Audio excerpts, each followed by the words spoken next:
Yeah. I want to go there. That's San Antonio. Wow. I was there a few years back for the World Science Fiction Convention, and they always have a dinosaur park there where there's lots of dinosaur skeletons, but that's the pet dinosaur they have outside, which is rather sweet. Small children like to climb on it, dinosaurs. Yeah, yes. And Robbie, you've seen Robbie here, 6'5", he didn't think about that at all. But, yeah, sorry, I wasn't entirely sure what I was going to be talking about, so I just put up that up there as a placeholder. Good morning, everybody. Good morning. Sorry, I do not. How many of you were here yesterday for the writing? A couple, yeah. I said then I had that before COVID, quite a few school visits, talking to classes and assemblies of kids about writing. And when I first started, I kind of just walk in and say, "Good morning, everybody." As a way of going, "Good morning, Mr. Lay." Right, I'm going to do something a bit unusual today. Normally, I don't talk about myself. I either talk about Sherlock Holmes or Doctor Who or like writing, creative writing yesterday. But since it's just me and my name's up there, I'm going to talk about me a little bit, because basically all the stuff that I've done, and hopefully throw in some possibly amusing anecdotes along the way, if that's okay with you. Please ask questions as we're going through, because that'll make it easy. You don't have to remember them by the end of the thing that way. But I always say that to kids, it's the distraction. I always say to kids, all right, just don't ask me questions as I'm talking, or say it all up for the end, because that way they forget about everything. Which is great. Except for one school I went to where they'd obviously had a competition between the kids as to who could come up with the stupidest question. So what was the stupidest question? I'm glad you asked. I said, they're really great. We did a couple of ordinary questions, and then one kid put his hand up, and I said, "Yeah, you," and he smirked, and I thought, oh, this is going to go bad. He said, "If you were going to eat a breed of dog, what kind of breed of dog would you eat?" And he kind of looked around to his mates. Yeah, I've got him with this one. And I thought, I could say hot dog, but that's too obvious. So I thought for a second, I said, "Pot poodle." I got points for that. I got serious points.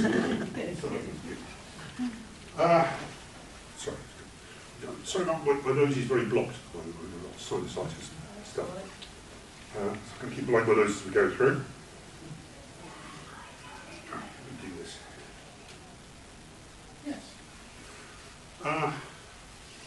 It's that guy in The Simpsons, the TV star that comes on and says, "Hi, I'm Troy McClure. You may know me from such things as." Yeah, I grew up learning how to write doing Doctor Who fan fiction. So I wrote probably 25 stories for various fanzines along the way.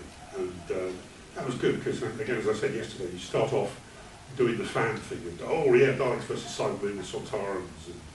And Cyberman takes his helmet off and it's the Master underneath. Oh, I love that. And then by the end of it, you're writing serious stuff about the Doctor's companions pining away for him because he or she has gone. But I learned from that about characterisation and structure, actually pleasing an audience. When I talk to school kids, there's always one in the audience who says, "Excuse me, how did you get into publishing?" Because what they mean is, how do I get into publishing? Because there's always at least one that wants to be a writer. And I have to explain that I kind of sidled in through the side in a way that nobody else ever should. Because what happened is that Doctor Who wasn't being made anymore on television after Sylvester McCoy and Sylvester McCoy. And Virgin Books got a license to the BBC, which the BBC didn't think was worth very much, so they let them have it quite cheap, to do new Doctor Who books. And Virgin knew there was a fan audience out there. So they did something that I've realised since is actually very, very clever. Rather than recruit proper writers and teach them about Doctor Who, they recruited fan writers and taught them how to write, which is brilliant. So, they could have got like Michael Moorcock and Brian Aldiss and people in to do it, but no, they got people like Paul Cornell and John Peel. What happened is that my friend Jim Mortimer and I realised that they were doing this. We thought, oh, that sounds good. But we thought, Paul Cornell's got a contract. Shit, we can do better than Paul Cornell. That's been my guiding principle in my writing career ever since, is that I can do better than Paul Cornell. So, yeah, we wrote it to Virgin with a proposal, and they said, well, come back to us with 3 chapters, 15,000 words, and we'll see. And so we did. They phoned us up and said, actually, we quite like that, we'll give you a contract, which is not the way publishing should work. But if you look at the number of people that came out of the Doctor Who Virgin New Adventures and Missing Adventures, you know, me, Cornell, Mark Gatiss, Russell T Davies, of course, did one, and various others, Rob Shearman. So it was a breeding ground for a whole new generation of writers, which is brilliant. I really love the way that Virgin took a risk on us by doing this. Having done a whole set of Doctor Who books, I then kind of diverted off and I started writing books about film and TV because I've always been obsessed with, you know, the way films and TV programs are put together. So I thought, oh, I'll do some books. I did a making of guide to Randall Hocker, deceased, and then a whole series of Armadacon animations things. Armadacon animations was great. I spent quite a lot of time down in Bristol with Armadacon, and got to talk to Nick Park, who's a lovely, lovely guy. He doesn't. Everyone thinks he runs Armadacon. He doesn't. He wouldn't let Nick Park run a bath if you could help it. He is completely impractical, but you know, brilliant with plasticine. Sounds like a Canadian, doesn't it? Brilliant with plasticine. But no, he's a lovely guy, but no organisational skills at all. The guys that run Armadacon Animations are a guy called David. 15 seconds ago. Nick Sproxton and Peter Lord. Really nice guys. But they started off, Peter Lord especially started off doing Morph. Anybody remember Morph? Yes. So he's quite a portly guy. And I was talking to him, we were in his office, and I was asking about the early days of animation. He was saying that we were talking about animators actually building their own body language into the models. The animators actually kind of, they time a gesture by how long it takes them to do it, or they either deliberately or accidentally pose the figures the way that they stand. And Peter, I remember distinctly Peter Lord standing silhouetted in the window. He's talking about building his own body language into characters, talking about Morph, and he's standing there like that, leaning back. I'm looking at him and thinking, it's Morph. You are Morph. Little things I learned from the animators that I wouldn't have otherwise realised. It obviously takes, you know, weeks or months to do particular scenes, especially the train sequence in The Wrong Trousers. That was months of work. And so you've got to light the thing, because obviously it's like a small theatrical set, it's got to be lit. But the bulbs change the quality of light over time. They fade. And so if you don't change them every couple of days, the quality of the light over the scene changes. And of course, you know, it's taking you months to do it. The scene's only meant to last for about 3 minutes. So there's little things like that they've got to take into account. Trouble with wandering around the Armadacon Animation Studios is you see an apple on somebody's desk and you think, oh, that's enough. Oh no, it's plasticine. They should make these things around it. Yeah, the 40 Years of the Magic Roundabout never actually got published. Paul Simpson and I got the contract to do 2 Magic Roundabout books when the CGI movie came out. If you remember the CGI, we all remember the CGI movie. So we did the first one, The World of the Magic Roundabout. The film came out, but it did so badly that the second book, which was the entire history of the Magic Roundabout, was adjunct. So we did all the research. I spent a day at the BBC archives in Caversham, going through the original files from the 1950s and 1960s, you know, all the letters and contracts and things. And I found there were 2 episodes of The Magic Roundabout that were never shown in the UK. Oh. Banned. Oh. Yeah. One of which was about fireworks. The BBC hierarchy thought, oh, you know, we don't want to have fireworks, you know, kids and fireworks, and you know, it's too risky, so we won't even mention it. So that was junked. And the second one, Dougal finds an old refrigerator on a rubbish tip. And then Clyde decides to take a look, at the door closes and he gets trapped. And I think at the time there'd been some kind of safety concern about kids and refrigerators. So the BBC said, oh, we can't possibly show that. So I love the idea that 2 episodes of the Magic Roundabout have been bang, that will never ever be seen. It's lovely. You think an episode where you say, don't climb into a refrigerator, bad things will happen, would be ideal to show to children. It would, except with all the characters standing around saying, you know what, we're not going to climb in and do it. You know, somebody's got to go in, it's going to be Dougal. Yeah. And there's always going to be the kid that wants to be Dougal. Yeah, Paul Simpson went off and talked to the widow of, I can't remember the name of the guy that did the stories of the voices, Eric Thompson. Yeah, he talked to Eric Thompson's widow, who's actually Emma Thompson's dad. And yeah, she said that, you know, there's widespread rumour that Eric Thompson was on drugs or making some kind of strange LSD references through the whole. Apparently not. He just had that kind of surreal sense of humour. So, but none of that was in the French original. The French original was actually quite staid and serious. I'm trying to think what else. Austin Powers. And in the world of Austin Powers, which is possibly the worst project I've ever been associated with. It was when they were making the 3rd Austin Powers movie, so it hadn't been released, but they gave me a script. So I had scripts for all 3 films, I had videos for the first 2. And the idea of the book was, it was like a kind of encyclopedia entry for all the bits of Austin Powers' world, as if they were all real. So I kind of put lots of stuff in there about Dr. Evil's pension plan for his people,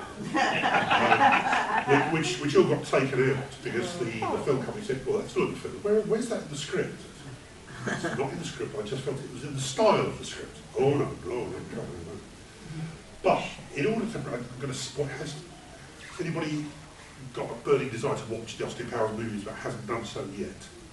That's okay, I'm not going to spoil it for you. At the end of the 3rd movie, which I had the script for, you discover that Austin Powers and Dr. Evil are actually brothers. And it's a big surprise for the audience.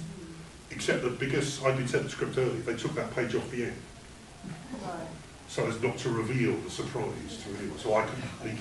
So it's not in the encyclopedia? He's not. He wrote the entire encyclopedia about the entire world of Austin Powers without knowing that he and Dr. Evil are brothers. Which kind of reminds me, there's a writer in America called Rex Adrian Collins. He wrote the original graphic novel for Road to Perdition. Oh, yes. And then, of course, the rights got brought up and it was made into a movie. And then he was asked to novelise the movie because he'd done the graphic novel originally. So he novelised it. He put in lots of backstory and stuff and character stuff. And the film company said, oh, no, that's not in the film. And he said, but they're my characters. I created them. It's my character. They all know. I'll take that out. Which wasn't actually the worst thing that ever happened to him. The worst story he had was he did the novelisation of Dick Tracy. He's Richard Gere, isn't it? Richard Gere and Madonna. Warren Beatty. Yeah. Sorry, yes, absolutely right. Of course, Warren Beatty. And the big revelation at the end of that is that Madonna is actually the killer, disguised all the way through the film. But again, he wasn't allowed to say that, so he had to write a novelisation in which he never actually revealed the secret identity of the killer, in case it gave it away for people who were going to go and see the film. That's the kind of stupid world that we live in when we're doing these TV and film time books. John William Russell, sorry, Grandma Hopkins deceased. They actually filmed quite a lot of that local to where I used to live in Guildford. Alice Holt Forest, just down the road, was meant to be somewhere in Central Europe. So Helen and I went down, we wandered around and had chats. We ended up talking to Vic Reeves in his caravan. And he was talking about the fact they filmed, what's the Russell Crowe, Gladiator? Yeah. They filmed Gladiator in those same woods. Yeah. And we were looking around and said, God, I wonder if there's kind of anything left of that touring. And he said, I'm sure Russell Crowe left his spoor around somewhere. You know, peed up a tree or something. He was a strange. Yeah, I'm trying to clear. You might know me from such books as the, thank you very much, the Young Sherlock Holmes series. Right, hang around for a second, I'm going to use you. Right. Tea waiting. Be careful with that. Lucky chair. This is, for those of you who don't know, this is Helen, this is my wife. Yeah. I've got a cup of tea waiting for me, I'm not happy. Oh, cool now. Yeah, since we're on the subject of Sherlock Holmes, has anybody seen the recent Enola Holmes? Yes. Have you realised that Enola Holmes 2 has just come out? Yes. It's just out on Netflix 2 or 3 days ago. It's on some cinemas. So Helen is in it.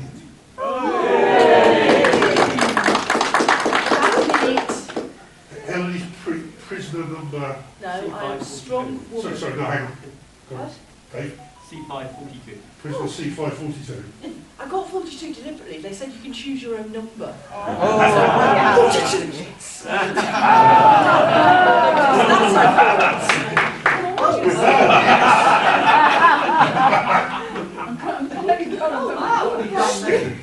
That's Scowling prisoner. C542. otherwise known as a strong prisoner. I don't know if I'm in the credits. You're not. I'm not. I should have been because I actually had a line. What was your line? Go on! You can hear it very clearly. And as delivered to Millie Bobby Brown. Yeah, basically because she's on her arse after bongo and stuff. Tell us about Millie Bobby Brown. She's lovely. She is, she's really sweet. We were chatting about Sherlock Holmes because we had to walk around in this circle This is filmed in... all day, this was 13 hours. This was in Portsmouth, in the old fort up on the hillside, which is standing in for a Victorian prison. So yes, we were there, and then she brought out her little cabin poo. Yes, it's great. Oh, can I go now? Thank you for that.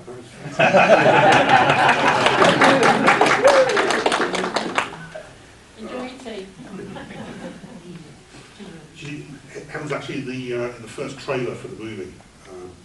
There's a bit where you see a kind of aerial shot of the fort in Portsmouth with like a circle of people standing around. I think Millie Bobby Brown's in the centre, and then there's an explosion off to one side.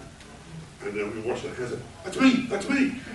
What? She said, that dot just there.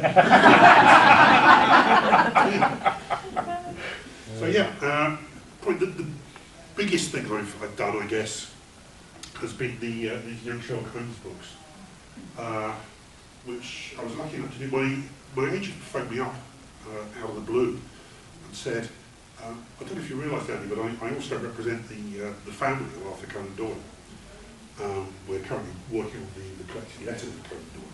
So I went out for dinner with them, and we were talking. I said to them, "You guys control which you've still got rights, in the most famous literary character of all time." And I don't know if you realise or not, but the young adult section of the bookshops is where all the action is. The young adult section is expanding, and everything else is contracted. So have you ever thought of licensing or allowing somebody to do a Young Sherlock Holmes authorised set of books? And they said, "Oh, that's a great idea." So he phoned me up, and I said, "How much do I have to pay to get on board?" And he said, "No, so they pay you." Ooh, positive. Yeah. So I was okay with that. And I had to make various decisions. My first obvious but kind of problematic decision was no Dr. Watson. Well, it wouldn't be Dr. Watson because they're 14, but you know, they don't meet until they're in their 20s. So I couldn't have Watson, I couldn't have that Watson voice. But even so, I think for 9 to 14-year-old kids reading a book, you don't want to have, it was in the summer of 1865, I recall, my friend Sherlock Holmes and I. You don't want that kind of pastiche thing. You want it to be very much accessible and very much in the moment, so that's what I did. And then I decided no werewolves, no zombies, no vampires, no demons, no ghosts, because that's supernatural and big in kids' fiction. I thought, I can't do that with Sherlock Holmes. So I came up with the proposals, told the chapters, and we took it around to a couple of publishers. first publisher we went to was a lovely guy called Henry Blofeld. Did he have a cat? Yes. I think I remember that it was actually his grandfather or great-grandfather that Ian Fleming knew and named Blofeld after, which is a lovely thing. Right? When you go through life with the name of Blofeld, it's kind of, it must open all kinds of doors, but we shut some other ones. But he sat there and he said, oh, yeah, yes, I love it, I understand all this. He's like, yes, I understand everything. This is going to be big, love this. Where's Watson? Okay, so I can explain that Watson. Oh, no, fine. What about Moriarty? Get Moriarty. So, I went to a different publisher. But the Young Sherlock books have been incredibly popular. We sold to about 32 countries in translation around the world, which is really, really good. I've been to Greece for a few days, and I've been to Georgia, not American Georgia, but former Soviet Republic of Georgia. I'll come on to that in a minute. But yeah, Tbilisi, that was really brilliant. And I think where I was going with that. Sorry? Is it going to work? With putting that picture up might have interrupted it. Try it. It's working. That's okay. Yeah, I think we talked a little bit yesterday about cover designs and publishing and how the kind of decisions that more or less out of the writer's hand. That was the original cover design that Macmillan came up with for the Young Sherlock Holmes. And as you can see, it's very kind of cartoony, very graphic novel-y. Sort of a kind of cliched silhouette of a figure so that you can be Sherlock Holmes if you wish. You can project yourself onto that silhouette. But after various discussions and I guess focus groups and testing, we decided that they didn't want to go that route. So that was the cover that the book first came out with. Again, you can see they still use that silhouetted figure, but they put it inside a logo brooch of some kind, I think. I'm not quite sure what that was. It's not in the book.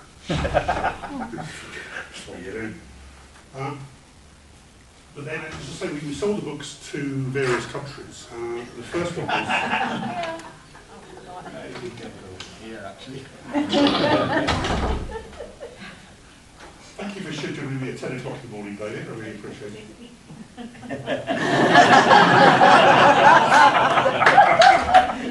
Come back!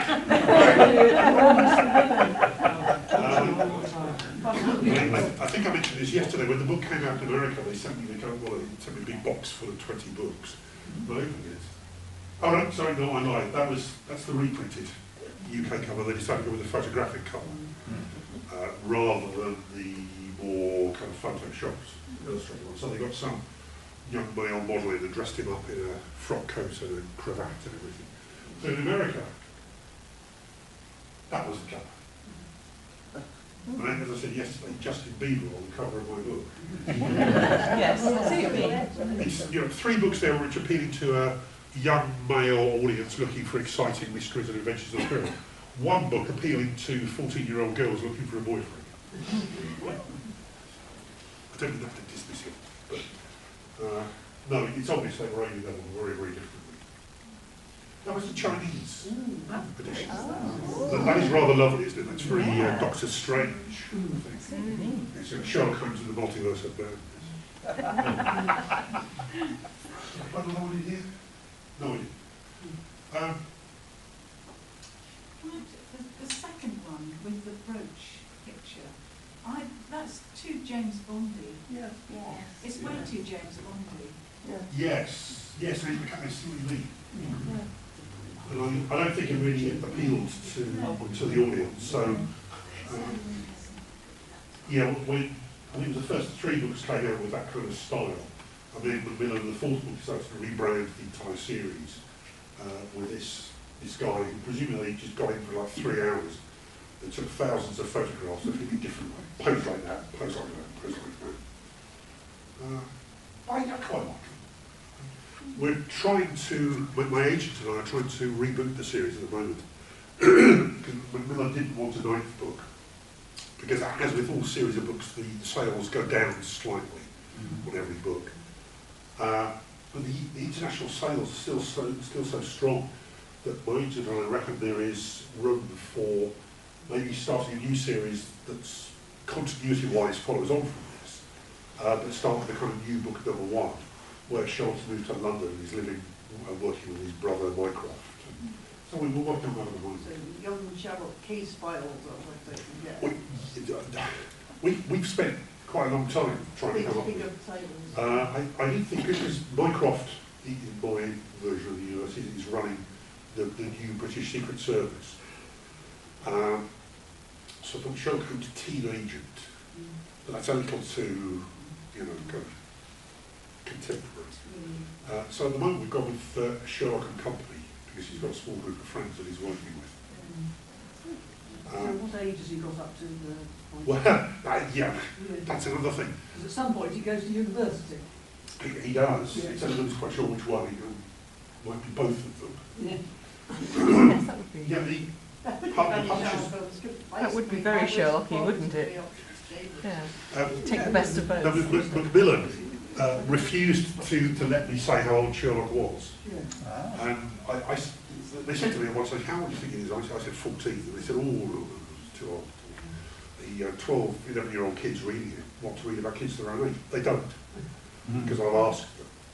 And I remember from when I was a kid, I wanted to read about people older than I was, Yeah. because I wanted to find out what it was like to grow up. Things you've got to think about and worry about. But publishers know nothing. It's one of the things I've discovered, publishers know nothing. And the BBC knows it. So we would, naturally, I used to work for that Tuesday, they were going to be doing an animated thing for kids, it didn't happen.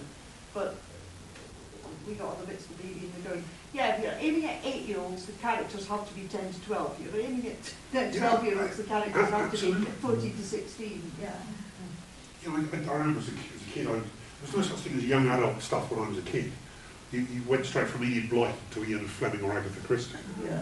That was okay, that worked. Yeah. So yeah, we're fudging the issue as to how old Sherlock is, and maybe he goes to university slightly early because he's very intelligent. That's spoilers. Yeah, I mentioned about Mycroft Holmes running the new British Secret Service. And because of the way my mind works, you may have noticed I always kind of try and go for a punchline if I can. There's something about what would the Q branch be like, James Bond's Q branch be like in Victorian England.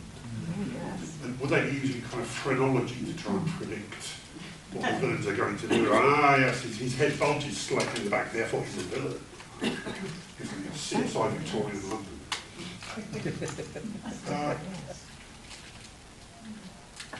And would Sherlock have actually Yes, thought we that can was go back a little bit.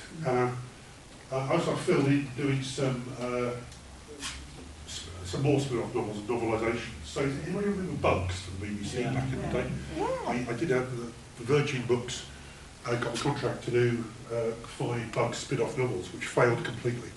I think the fundamental mistake, that don't take this to be an insult, I think the fundamental mistake I made was assuming that people who watched Bugs wanted to read books. Bugs, fast-moving action adventure with no thought behind it at all, really. And books, they didn't really work out. Which was a shame, because we had a great amount of fun doing them. But every 6 months now I get a royalty statement from my previous agent saying how much each book that I've done has sold. And you're probably aware that most writers we get a percentage of the cover price, 7.5% of the cover price. Every book that's sold we get 7.5%. But they give us an advance on that right up front, so that we're not scraping around trying to feed the kids. So what happens is they just take those 7.5% until it earns out the advance, and then they start paying, which is fine. Bugs is the only book I've ever read that's ever read out its advance. I haven't sold that badly.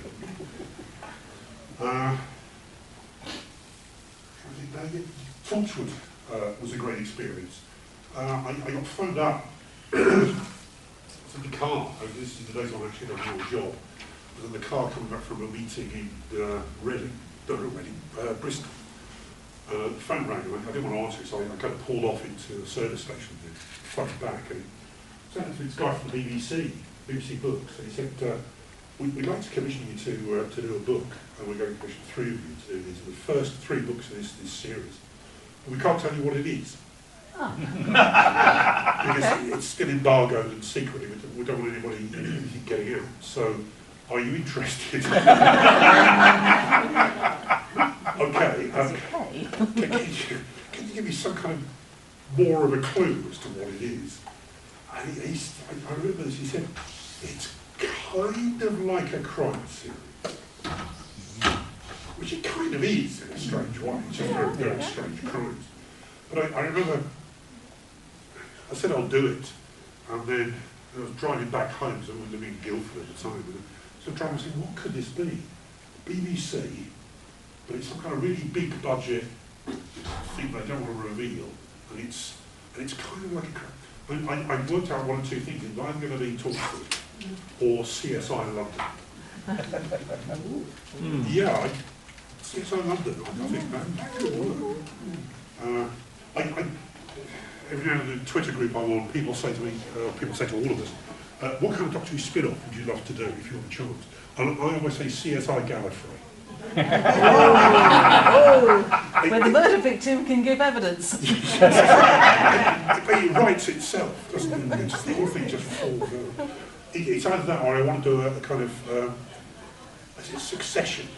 No, what kind of Succession Dallas thing, set on Gallifrey before the time of the Doctor. So you've got the Prydonians and the Archalians and everybody fighting with each other, and the Celestial Intervention Agency manoeuvring under the seas. I'd love to do that. Anyway, yeah, three of us, me, Peter Angelides, Dan Abernethy, were invited down to Cardiff to see the filming of Torchwood, which was actually lovely. This was, filming episode 3 or 4 when we were down there. And to get to the set, the Torchwood set, we had to go through this big kind of warehousey area where they had other sets set up. And they also had lots of props stored. I walked past the face of Bo. Huge. And walking, I remember down one of the aisles, they had a blue screen, or a green screen set up, and they were doing some filming for Doctor Who. And all I could see was these kind of massive figures in black spacesuits with huge great helmets against a green screen. And I said, Sontarans! And the guy who leaned around looked at me and said, Jadu. And it wasn't Jadu, but what he knew and I didn't was that 3 episodes later, the Sontarans were coming back. So I was kind of right. That's why he was so firm. We got to, we walked past to the outside of the TARDIS set. It's a huge kind of dome, and you go inside, got all the pillars and the console and everything. I actually had David Tennant's voice coming from inside. I think he said, no! Or something like that. That's what I remember. But yeah, we got to the Torchwood set, and we went around the hub area. And then Gwen's apartment, Gwen's bedroom. I made very careful notes of the book that was on the bookshelf. And then the book was open, all of her bedside cabinet. I thought, put that in the book. Because that's real continuity, that is. It's going to take a real expert to spot that. And then the editors came out and said, I don't think Gwen will be reading that book. It's not really her kind of book.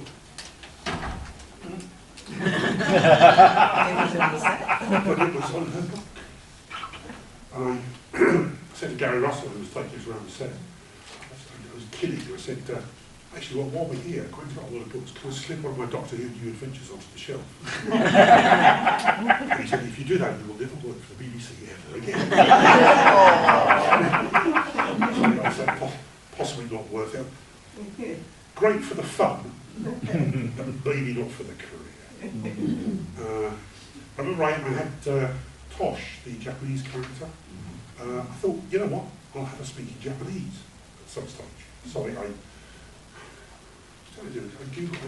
Google translated something into Japanese, put it in the book, and the editor came back and said, oh, no, Tosh doesn't speak Japanese. She's brought up in the UK by Japanese families.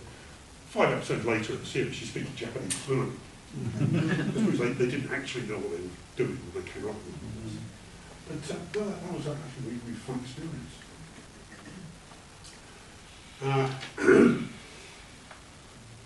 after the Young Sherlock series was cancelled, I did a couple. I had this new series with Macmillan, which is about a group of kids going around the world looking for cryptids, animals that aren't supposed to exist but do. So dinosaurs that never died out, or creatures that science is not aware of.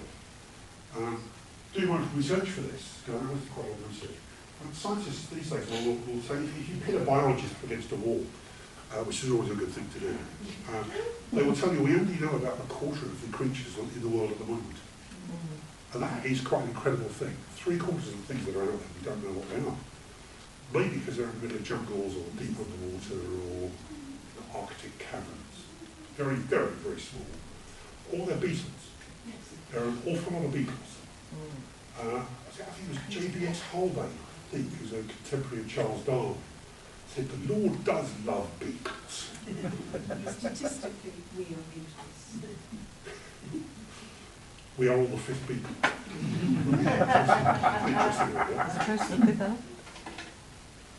And here, going to Georgia, to Tbilisi, paid off because the first book, I managed to use all the research that I had done, spent 5 days in Tbilisi, and set the book in Tbilisi. Partly so we could send it to the Georgian publishers who nearly bought it. The only book ever set in their country. But going to Georgia was brilliant. I was expecting, because it's a former Soviet republic, I was expecting grey concrete and huge statues and everybody looking really dull and oppressed. It's the most vibrant and lively place I've ever been to. It's hugely exciting. Everybody was an artist. Everywhere you went to Tbilisi, they were like, they built, if there was an alleyway, they'd built a roof across the top of the alleyway and somebody would be exhibiting paintings in there. It's one of the most lively places I've ever been to. The food was brilliant. I had a driver. I love saying that. He took me around exploring. And I said to him, what are you doing when you don't drive cars? He said, I am a sculptor. Okay, good for you. We went out into the wilds of Georgia, and he pointed down a small dirt track road. Stalin born down there. But Lost Worlds never really sold me in 2 books. There were meant to be 3 books, but it never really caught on. And I go out to, publishers don't really know anything. They think they know what's going to succeed, but it's risk and bets all the time. So around about this time, I got involved with, so far, my only experience doing a TV series, or any TV work. Does anybody remember a thing called Space Islander 1? Space Islander 1. It was filmed with European money, filmed in the Isle of Man. It was quite a realistic thing. I think it was shown late night at Sky One in the end. International cast, there were a couple of Brits, an American. The American guy was one of the X-Wing pilots from Star Wars. And it was on a space station in Earth orbit, but no aliens, no real melodramatic stuff. It was all about the practicalities of living on a space station with other people and what happens if you fall out, what happens if there's an argument, what happens if you run out of food, stuff like that. And so I got phoned up by a name that 1 or 2 of you may know, or if you ask around other people, a guy called Adrian Ribblesford, who is notorious within Doctor Who circles, and I'll explain why in a minute. And he phoned me up and he said, because I knew him vaguely from, we used to go drinking in a group together. I'm the new script editor of this new series called Space Islander 1, it's an international series. The showrunner and creator of the series has had a bit of a nervous breakdown, so I've taken over and I'm commissioning scripts, and we'd love you to put in a proposal. So I thought, brilliant. It's another one of those things where I get in sideways into a project. What I hate is spending years and years battering on the door trying to get in. I'd rather be standing next to the door when it opens slightly. to one side. So I went in to their production office in London, and I sat and talked to Adrian and came up with some ideas, and I went away and I wrote a proposal, sent it in. And then my agent got a phone call from the real new script editor of the series, who wasn't Adrian Wigglesford. Apparently the previous script editor had a nervous breakdown. Adrian happened to be in the office at the time, pitching an idea. And this is absolutely literally true. He actually went into the script editor's office and sat down and decided he was going to be the new script editor. So a bit of an ego problem then. I think he had a reality problem. And I'll explain more about that in a minute. But he commissioned me, he commissioned Gary Russell and a couple of others to write episodes. And then, like I said, the new Sarah Golding, I think, was the real person who was appointed after a couple of weeks' gap. She had to explain to my agent that actually, no, it was all a con. It was brilliant. So my agent, bless him, said, well, okay, what if Andy writes the first third of the script, and if you like it, go on. She said, well, okay then. And I did, but she said, you know what, actually that's all right. So I got the gig, writing a script, and that was lovely. And then I got a phone call from her for a couple of months later. They'd struck all the sets, dismantled half of the sets, and got rid of half the cast for a season-end break. And then one of the episodes they were making, for some reason, just completely fell through. They couldn't finish it. So she phoned me up and said, look, we've got 3 members of cast and half the sets. Have you got any ideas? So I said, yes. The other half of the cast are in suspended animation test units for a possible Mars mission. And there's a panel. I went to her and she said, yeah, great, we'll do it. So she bought the idea off of me, and somebody else scripted it, but, you know, so this is my only TV credit to date. I will come back to that in a moment. Adrian Wigglesford, problems with reality. Has anybody heard of Doctor Who, The Dark Dimension? Yes. That was Adrian Wigglesford. He went into the BBC, and this was back in, again, it was on the hiatus after Sylvester McCoy. You probably know more about this than I do, so stop me if I go wrong. But Adrian went to each of the branches of the BBC, so special effects, costumes, scripts, production, finance, and told them that the others had authorised a one-off Doctor Who TV movie called The Dark Dimension, which he was writing. And they all believed him. And this thing actually, there are designs, there are production sketches, there are kind of budgets drawn up, and it was only when somebody who wasn't Adrian called a meeting of all of the department heads, and they all got together and all sat around, and somebody said, who actually initiated this? What's your production code number? Yeah. And they realised that they basically been conned. But it wasn't like Adrian was maliciously doing this for any financial reason. I like Adrian. I've known him for a while on and off. He does have a problem connecting with reality, and every now and then he will vanish for around 6 months or a year, and then he will appear from nowhere and have some incredible projects that he's working on. Last time I saw him, it was on Westminster Bridge, and he was with a young woman. Sorry? Jumping off. Selling it to someone. Selling it to someone, yeah. And he was with a woman. And hi, Adrian, how are you? He said, oh, I'm great. This is my wife. It's my wife. Nice to meet you. What are you guys doing? And she said, not him, but she said, oh, we're working on a sequel to what's the Michael Caine film, the Italian Job. Yeah. She said, yeah, we're working on a sequel to the Italian Job. Oh, really? Yeah, it's called the Self-Preservation Society, which is the last one. Or the song of the year. Yeah. I thought, this is no.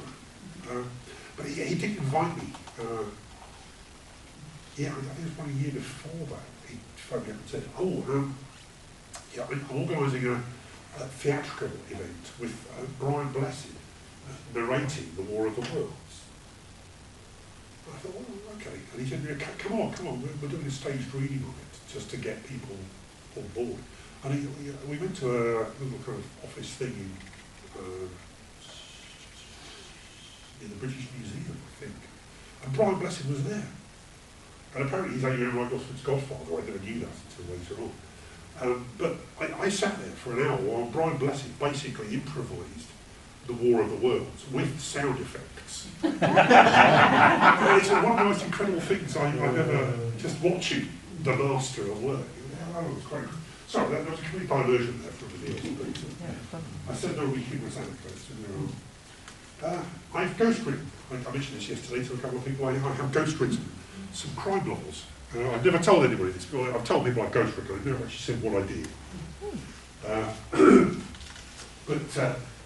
Yes, Nigel McCreary was is the guy who created Silent Witness and New Tricks on television. And we share an agent, we shared an agent, I've since moved agencies. But my agent phoned me up, as he often did, and said, Nigel McCreary would like some books on the shelves, but he hasn't got time to write them. So would you write them for him?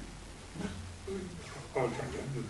So yeah, Nigel's got an idea. What it turned out was that Nigel had like a postcard which said, "Old lady kills other old ladies and takes on their identities and steals all their money." That was the idea. So I thought there's not even a solid detective there. So I thought, actually, you know what? Nobody knows it's going to be me, so I can do what I want.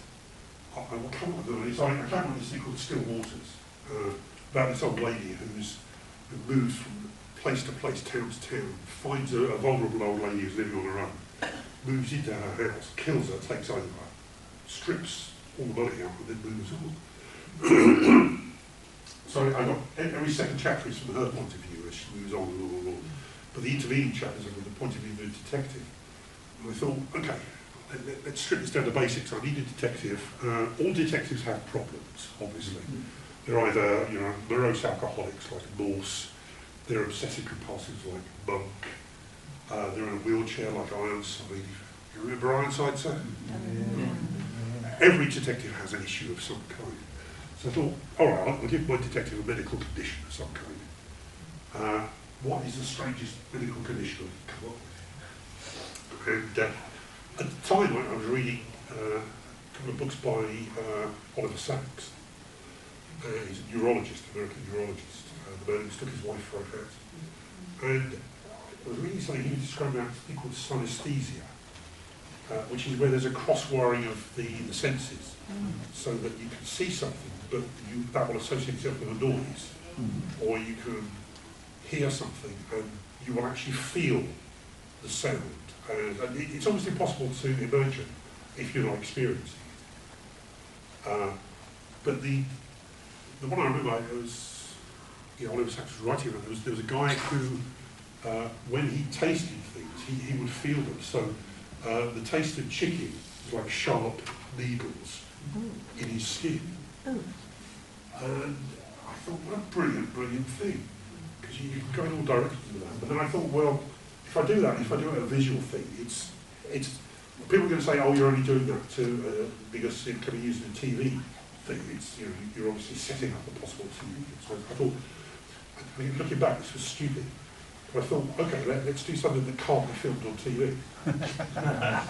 Why I thought that, I don't know. But, so I came up with this detective called Lapsley, who's been a friend of mine from school, who, when he hears things, it triggers tastes. And obviously, whatever problem a detective has in the TV series, that is not only their curse, but it actually helps them solve the crime in the end. Well, possibly apart from Morse being a morose drunkard.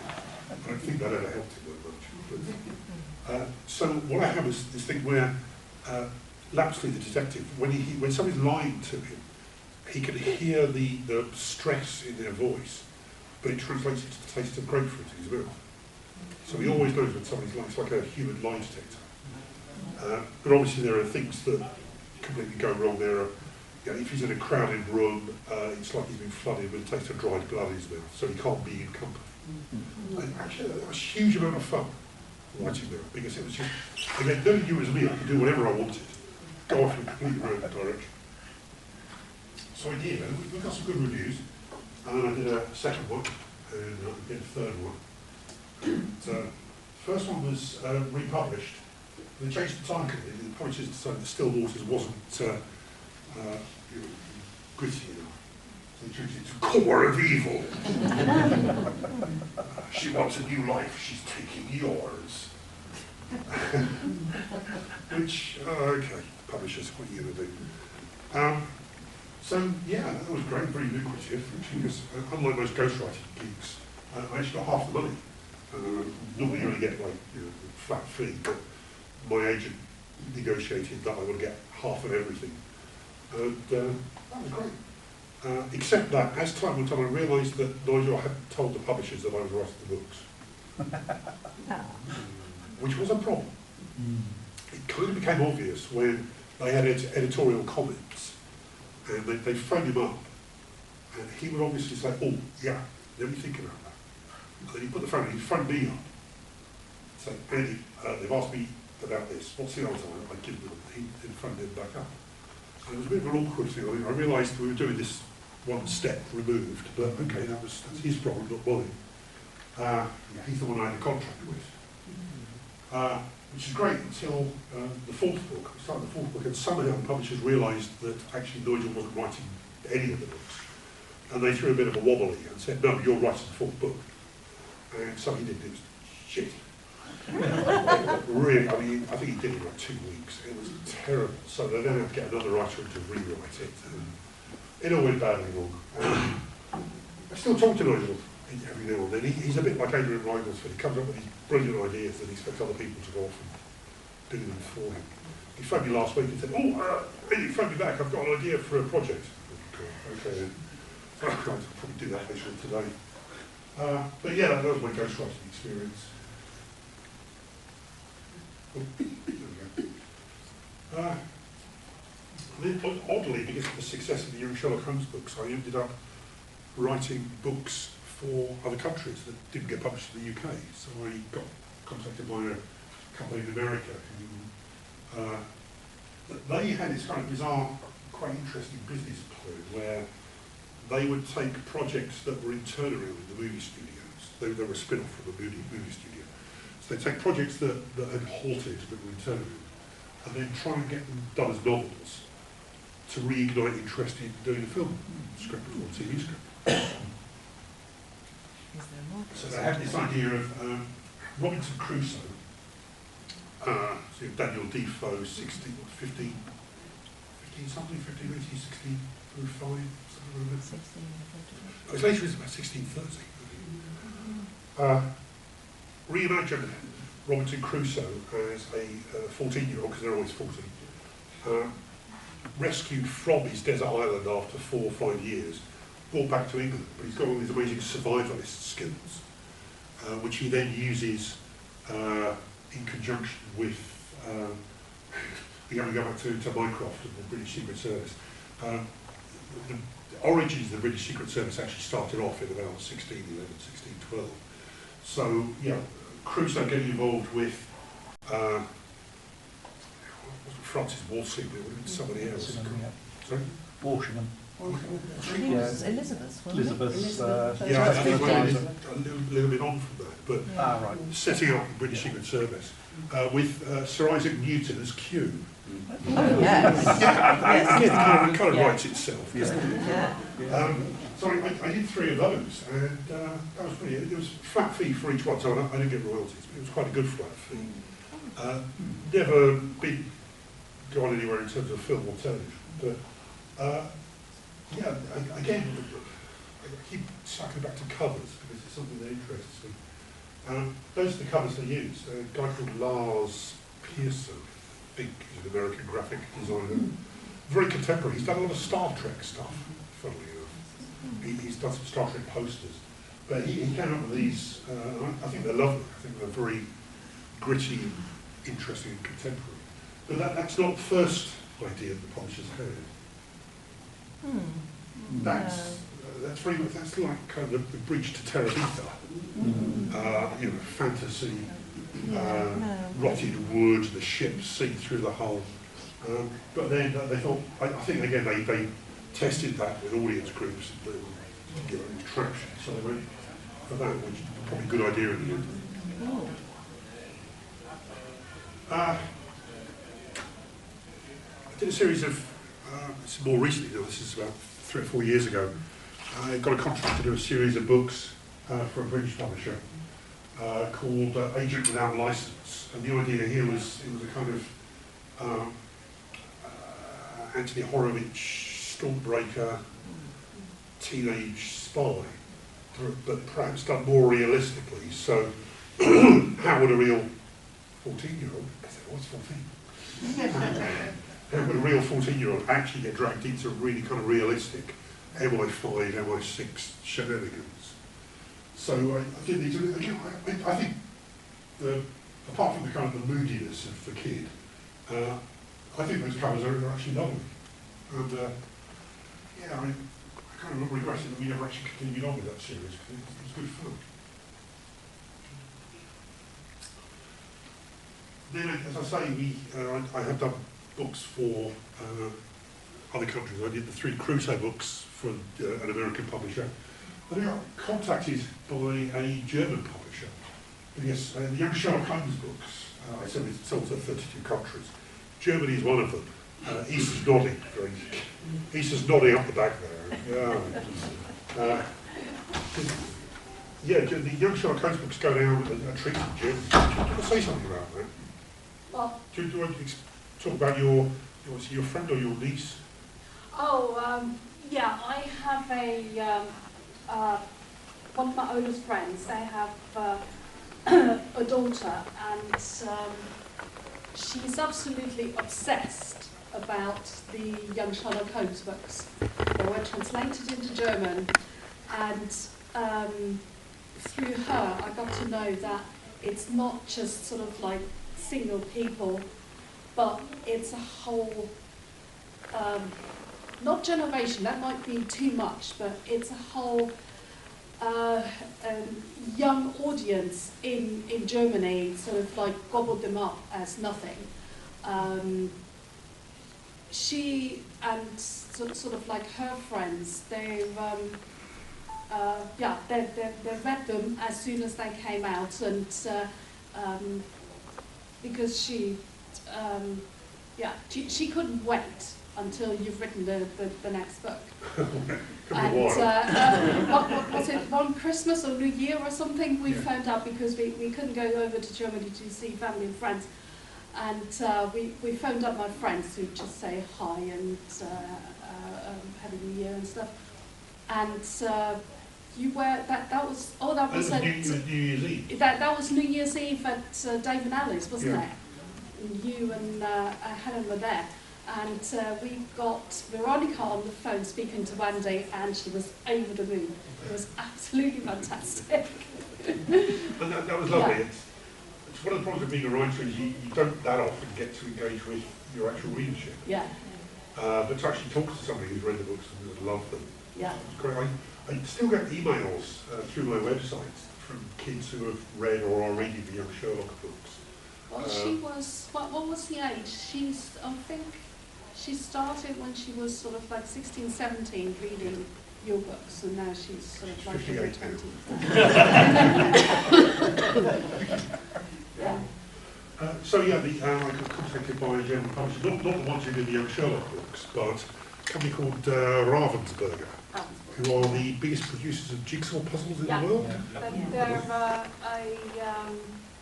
publishing company who's doing everything with printed material, including jigsaws, but also other games, and they're into books and audio and video. Yeah. So they're doing a lot. I know they're a big company, but I don't get to see any of that. I have my editor, Valentino, who's a great, lovely guy, and I deal with him, but it's as if I'm dealing with a little bespoke publisher or something. But the bizarre thing, I still don't quite understand why you would, if you're in one country, why you would get a writer from a different country in a different language to write a series of books which you then have to translate. Presumably there is a scarcity of German authors or something. I don't quite know how it works. I mean, you don't see it the other way around very often. You don't see French or Italian authors being dragged in to write books for the British market in translation, but for some reason it works in Germany. And so I did these 3 books. Don't take this the wrong way, Issa. Germans being very methodical and very, what they wanted was what it says on the tin. They didn't want anything clever in it. I tried to come up with things that were too clever. And they said, no, we just want something really kind of obvious. And what they wanted was, think of a thriller. Not John Wick, John le Carré? No, character. Ah. Can't think. Jason Ball? No, the other one. Anyway, it'll come back. But they wanted this character, this kid, who's just kind of moving around from place to place. Oh, Jack Reacher. Jack Reacher, that's it. It's that was the pitch for them to me, was Jack Reacher for kids. So a teenager who's moving around from place to place just gets dragged into things. Doesn't really want to get involved, but because of his personality and his character, he can't help but want to solve people's problems. And he gets just dragged into these adventures. So we call it Secret Protector. And can you translate the titles, Lisa? Tödliches Spiel ist Deathly Game.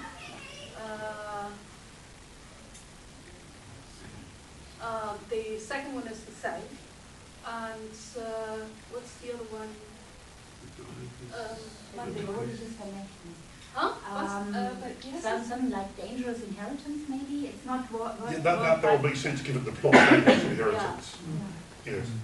So, I mean, the process we had is that I would write the entire manuscript in English.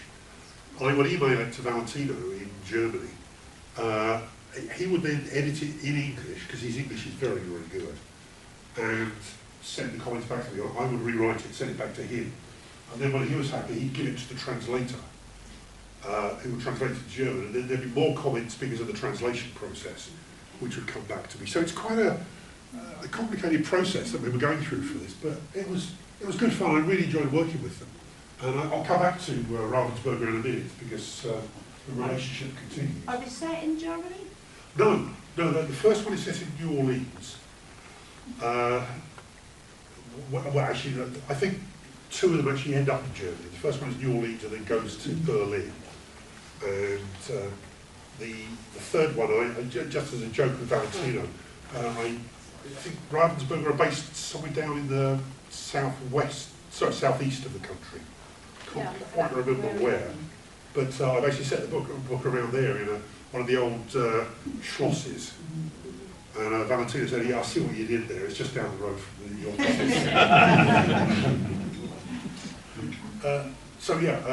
But basically all over the world. But it's the Harry Potter thing. You've got to find a reason why a 14-year-old would end up in all these strange places doing these strange things. There's got to be some kind of explanation. You will probably be more aware than most of the fact that I've done quite a lot of audio stuff for various things. Quite a lot for Big Finish, who've got for a long time now, I've had the license from the BBC to do audio dramas. I was at one of the first ever Big Finish kick-off meetings when they were still discussing getting the license. I remember saying to them then, if you're going to do audios, you've got to concentrate on the aliens that have got a very vocal presence. Ice Warriors are perfect, because they've got that. There's an audio, if you've got like a period of silence, and that's scary, you know what's coming up. And then I kind of watched as Big Finish went off and did their various things, and I listened to a couple of them, but then I got dragged in. I did companion chronicles with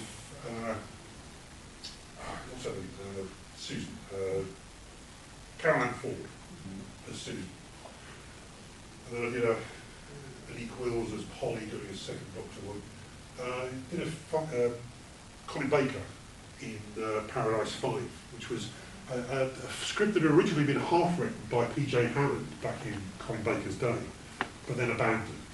And so I was given the bits that P.J. Hammond had done. P.J. Hammond, of course, did Sapphire and Steel, and also some Midsummer Murders. If ever I'm watching Midsummer Murders and it says by P.J. Hammond, I think, oh, this is going to be good. This is going to be slightly odd. Yes, Colin Baker. I didn't go for the recording, unfortunately. which is a shame, but I met Baker elsewhere at various places. And of course he was a guest here some years back. Yeah. And I think one of the last time I was here, maybe, but Stephen, who's one of my feral kids who's not related to me but has ended up in my house, he's here with us today. He ended up at the bar, standing next to Colin Baker, here in the hotel. And Colin Baker standing there, he's quite a big guy, obviously. He goes, oh, you like Doctor Who then? Stephen didn't know who he was. I said, I kind of like it, except that guy in the really colourful coat. I hate him.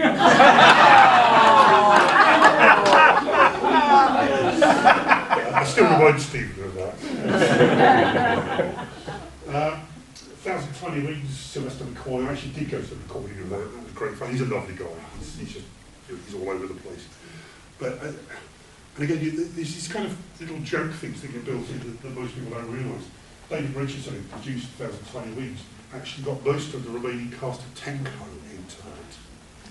If you remember Tenko, Japanese prisoner of war camp group of women. Because he loved Tenko and he just wanted to get the actresses back together again. So that was good. And then I've done a series of Jago and Lightfoot, two characters from Talons of Wayne Cho-Hen. For years and years, people, when I was young, people were saying, oh, Jago and Lightfoot, best characters ever in Doctor Who, give them a spin-off series. And finally, Big Finish actually did. So I wrote the first one of those, and then some subsequent ones. And that was huge fun, because I ended up in a recording session. It's Christopher Benjamin and Trevor Baxter, who are very, Trevor Baxter's died a few years back, but massively experienced actors going back to The Prisoner and The Avengers and things like that. And I remember being in the green room with them as they were waiting to be called into the recording studio.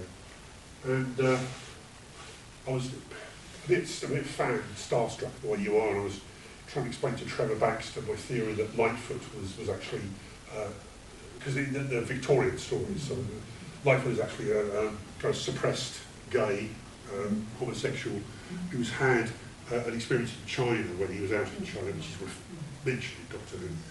And that's kind of, he's just now just sealed off and won't interact with anybody. And I thought this was great. So I was breathlessly explaining this to Trevor Baxter. And Christopher Benjamin, his friends, leads across, pats his knee and says, he's giving you notes, dear boy. Bless him. But the one I meant to, I was doing this last night, I meant to put a cover on them. The Big Finish did a series of, well, they're still going through as a third Doctor audience, but obviously John Pertwee's dead. So they've got an actor called Tim Treloar, who can do a very, very good John Pertwee impersonation. And so I did the second one of those, Justin Richards did the first. There was a little bit of uncertainty. The first time Big Finish had really got another actor in to recreate a Doctor's voice, and they thought this could actually go quite badly if people reacted badly to it. So what I was instructed was they needed Tim Treloar to be a narrator character, who then also does the voice of the third Doctor, which is a bit of an artificial construct. It never really worked very well. They dropped that after the first two because people just locked straight into Tim Treloar as the Doctor, which is good. But I got to be there with Katie Mann, who's become a very good friend of my wife, because they're both actresses.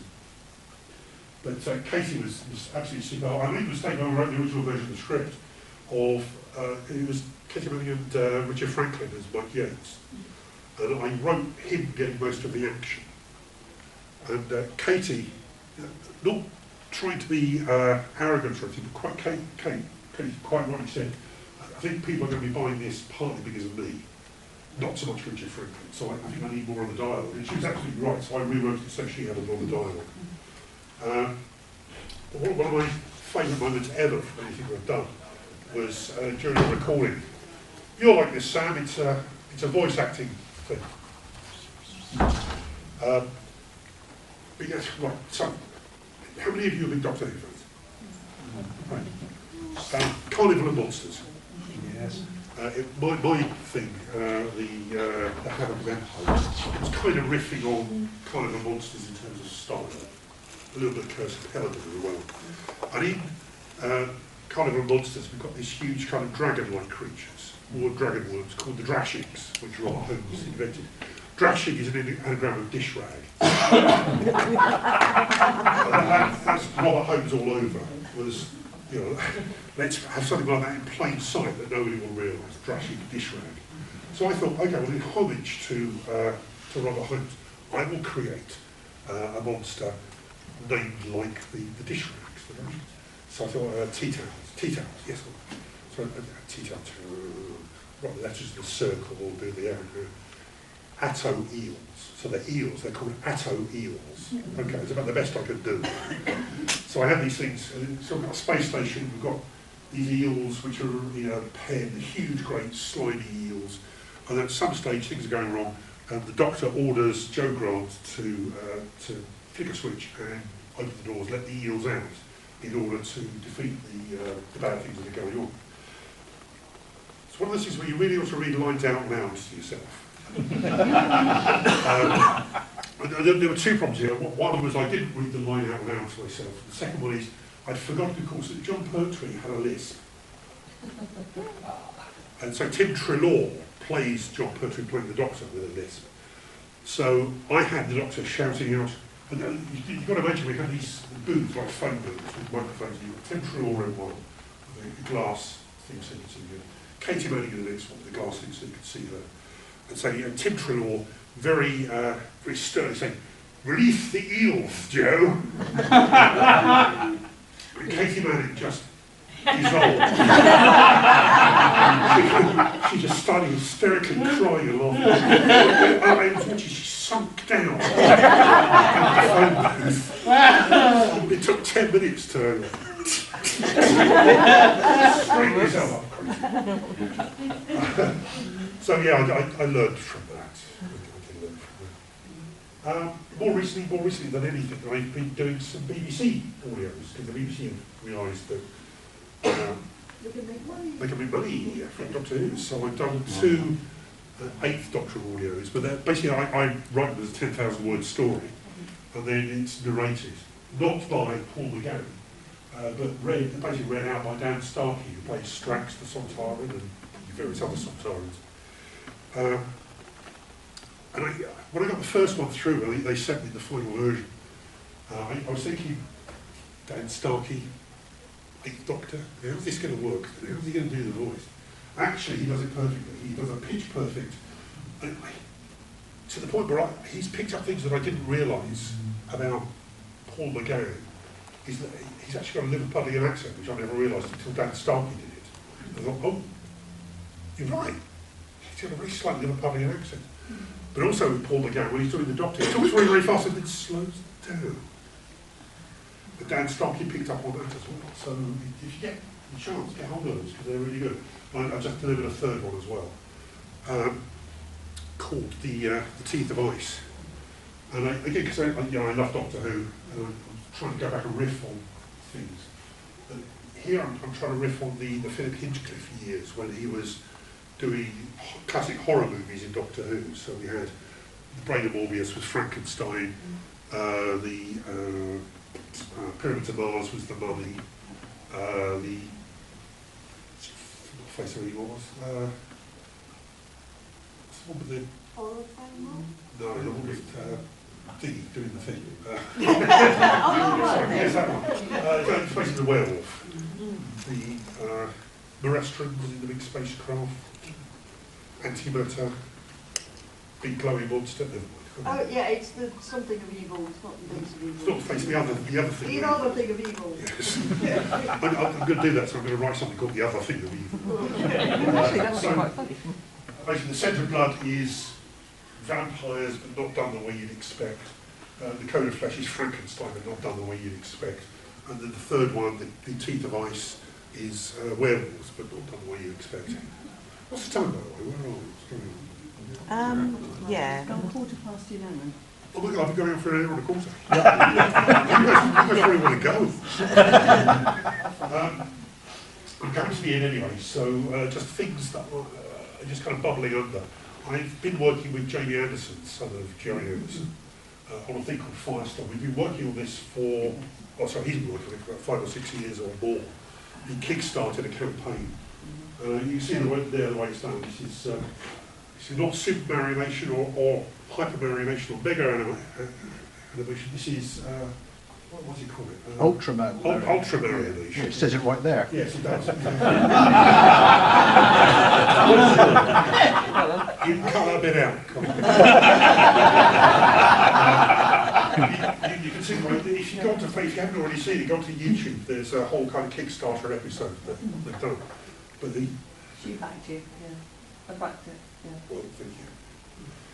You see the way it's done. The marionettes are done with rods and green screen, but that means they are doing things that you don't imagine a puppet can do. They're running, they're jumping out of things. To watch it on YouTube is incredible. And Jamie spent the past couple of years going around to Netflix and Amazon and various others trying to get some kind of traction on this. And everybody's interested, but it's just, everybody can say no, nobody can say yes. That's the problem. But fingers crossed. They want someone else to pay for it, and then they'll screw it. Yes. Yeah.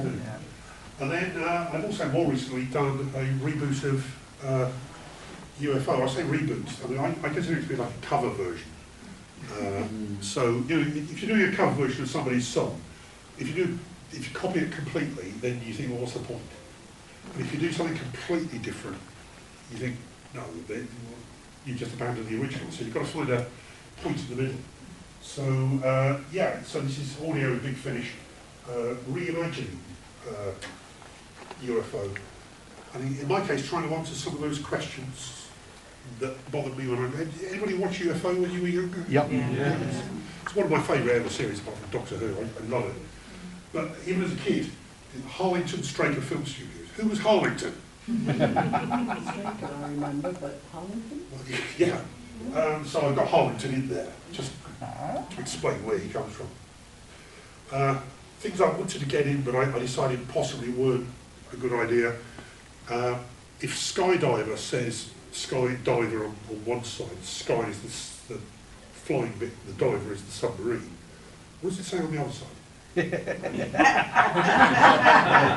Does it say diver sky? And also, when I was a kid, the shadow mobiles, the tracked things, I had a dinky version of that when I was a kid. And they fire a missile, you press a button, the whole roof thing goes, and there's a missile inside. And what I wanted was to have Straker in this saying, we've tried to design with a big missile inside that flips across, but it always kept on going wrong, so we had to change it. Even as a kid, I looked at that and thought, it's a bit impractical, isn't it? But no, this has been great fun. I really enjoyed doing that, and so I did 3 episodes of that in the box set, available now. Can you click on the speaker thing there? I've got a bell to see that. Yeah, you've got me in your hand, actually. Oh, my God.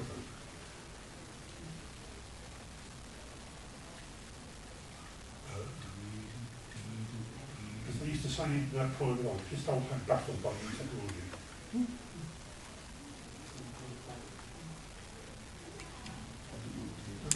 Okay, don't worry. Something? Yeah.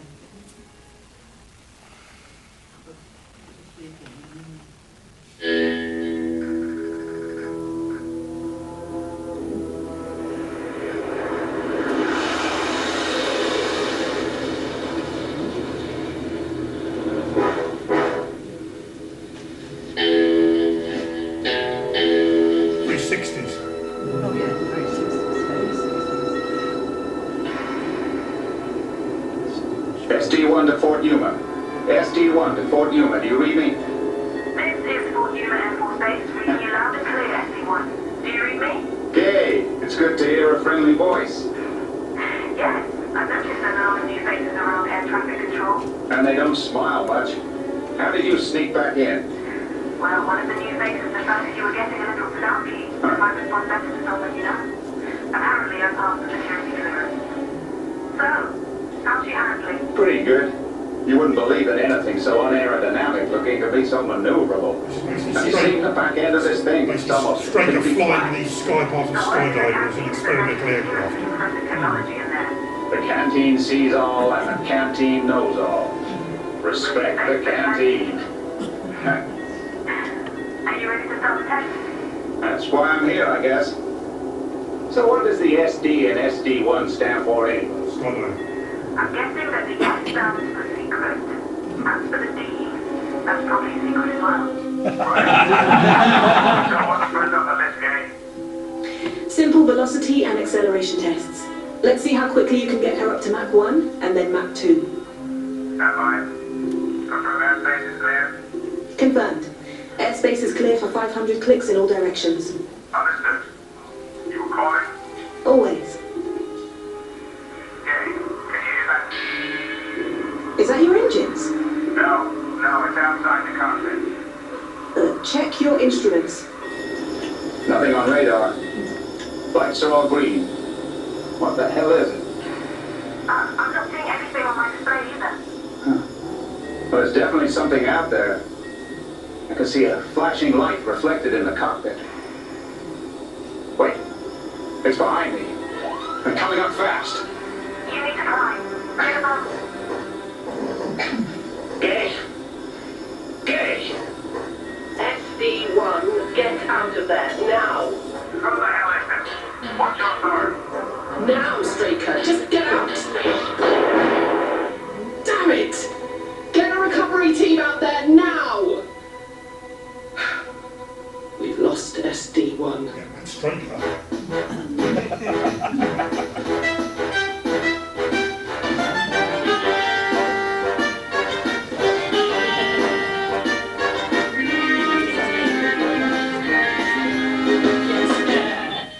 I was so pleased they actually got the theme tune, because I think it's one of the best 2 or 3 theme tunes ever in the whole of Only missing the Hammond organ. Only missing the Hammond organ. Yeah. Apparently on episode, I haven't listened to episode 2 yet, but they've got the telly type up. Oh. But I got really pissed off recently. I got the Omega Factor. The Omega Factor 70s. I got the Big Finish version of that. They don't use the theme tune, which is really annoying for. That's why I'll never watch the Guy Pearce version, the Guy Ritchie version of the Man from Uncle movie, because they don't use the Man from Uncle theme tune. You can do these things. Sometimes you do it with the rights, like the Well, yeah, Star that's- Cops, they look at the rights. Yeah, it's Justin Hayward. That was a lovely feature. That's pretty much about it. This is the last slide. This is just the portfolio of stuff that I'm working on at the moment. Yeah, I mentioned Ravensburger. They come back to me and said, we'd like you to do something else for us.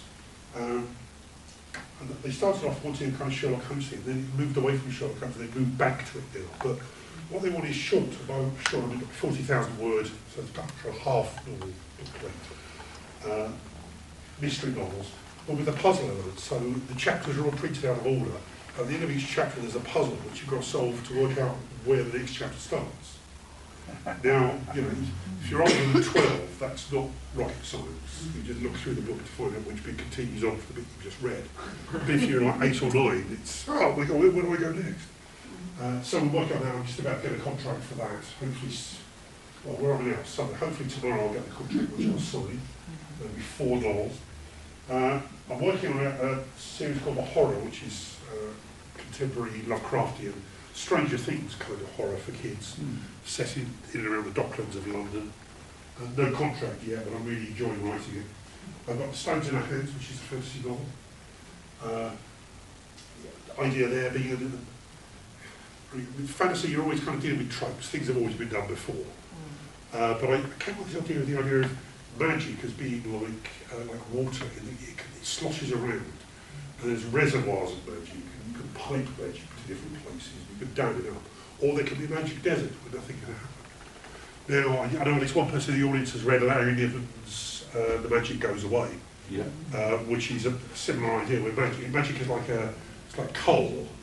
You can mine it and use it up. So we're in that kind of area because nothing's really original. But again, it's good fun. Course of Life, science fiction novel about how you deal with overpopulation. What you do is you freeze 2/3 or 3/4 of the people on Earth, put them in suspended animation on one of the moons of Pluto. So at any one time, only 1/4 of the world's population are awake and alive on Earth. So every 3 years, You have to pack up your career, put all your affairs in order, you go away and get frozen, and then somebody else comes in and takes over your job. And that has huge implications on society. How does a marriage work? How do families work?